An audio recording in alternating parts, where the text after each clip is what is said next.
Judge Robert Lasnik's order is, for now, stopping people from learning how to use a 3D printer like this one to make their own guns at home.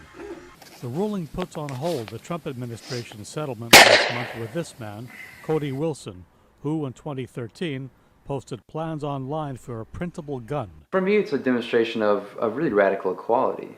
I mean, anything that a law enforcement or military can have, I believe a person should be able to have. It's just a simple demonstration of individual sovereignty. Lots of people disagree. Earlier this week, 8 states and Washington, D.C. filed a lawsuit against the Trump administration, saying the guns are just too dangerous. No background check, no waiting period, no serial number. Some of these 3D printed guns are made with materials that will not set off a metal detector.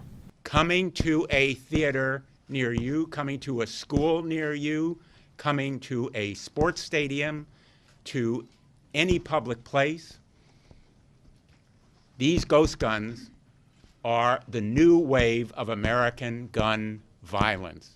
On Tuesday, even President Donald Trump, a gun rights supporter, expressed reservations about printable guns, saying in a tweet that he's talked to the National Rifle Association about selling printable firearms and that it, quote, just doesn't make sense. But the NRA, America's largest gun lobbying group, opposes almost all gun restrictions.